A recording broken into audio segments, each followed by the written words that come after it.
Assalamualaikum warahmatullahi wabarakatuh. Halo semua, perkenalkan nama saya Siska Sulandari dengan NIM 2285190061 dari jurusan Bimbingan dan Konseling Universitas Sultan Agung Tirtayasa. Di sini saya akan membahas mengenai salah satu teknik konseling, yaitu teori konseling realita. Selamat menyaksikan.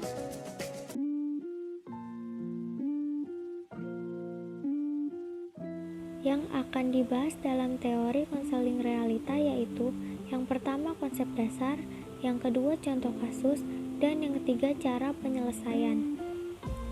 Langsung saja ke pembahasan yang pertama mengenai konsep dasar teori konseling realita. Konseling realita merupakan suatu bentuk teknik konseling yang berorientasi pada tingkah laku sekarang, dan konseling realita merupakan suatu proses yang rasional. Di sini, klien diarahkan untuk menumbuhkan tanggung jawab bagi dirinya sendiri. Secara umum, tujuan dari konseling realita adalah mencapai identitas keberhasilan dengan cara individu mampu memikul tanggung jawab, yaitu kemampuan untuk mencapai kepuasan terhadap kebutuhan dasarnya. Selanjutnya, contoh kasus dari teori konseling realita. Ada seorang siswa bernama Rizky. Sekarang dia berumur 15 tahun, duduk di bangku SMP kelas 3. Sejak SD kelas 5 sampai duduk di bangku SMP kelas 3, Rizky sudah merokok. Bahkan sampai sekarang kebiasaan merokoknya sudah bertambah parah. Rizky awalnya coba-coba dan penasaran apa rasanya merokok. Saat itulah Rizky mencoba merokok saat dia pulang sekolah. Pernah Rizky berhenti untuk tidak merokok, namun hanya sebentar. Dia merasakan mulutnya kecut. Dari kebiasaan itulah Rizky susah untuk tidak merokok. Rizky tidak pernah merokok di rumah karena ayahnya tidak suka dengan asap rokok. Dia selalu merokok di rumah temannya atau di warung sembako dekat rumahnya. Selanjutnya, cara penyelesaian dari kasus merokok menggunakan teori konseling realita. Tahap 1, konselor menunjukkan keterlibatan dengan konseli. Pada tahap ini, konselor mengawali dengan memperkenalkan diri sendiri kepada klien. Begitupun sebaliknya, klien memperkenalkan dirinya sendiri kepada konselor, agar klien merasa nyaman dengan adanya konselor dan saling mengenal satu sama lain. Tahap 2, fokus pada perilaku sekarang.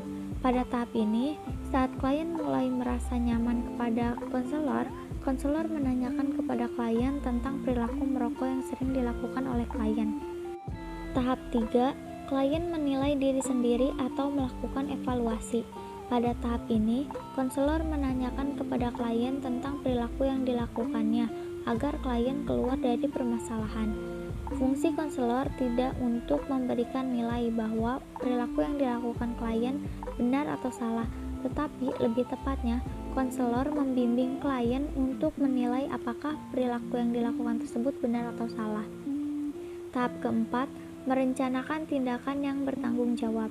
Pada tahap ini, konselor memberikan perencanaan tindakan yang positif kepada klien. Setelah itu, konselor memberikan kesempatan untuk bisa merealisasikan rencana yang sudah diberikan. Tahap kelima, membuat komitmen. Pada tahap ini, konselor membuat komitmen kepada klien untuk melakukan hal-hal positif yang sudah diberikan dan meninggalkan perilaku merokok yang membuat kesehatan rusak, dan konselor memberikan jangka waktu yang sudah ditentukan untuk klien bisa melakukan perencanaan yang sudah diberikan. Tahap 6, tindak lanjut. Pada tahap ini, konselor dan klien bisa mengevaluasi perkembangan yang sudah dicapai atau tidak, dan bisa ditindaklanjuti oleh keluarganya untuk lebih memperhatikan anaknya agar klien mempunyai waktu yang positif dan bermanfaat. Terima kasih telah menyaksikan video dari saya. Wassalamualaikum warahmatullahi wabarakatuh.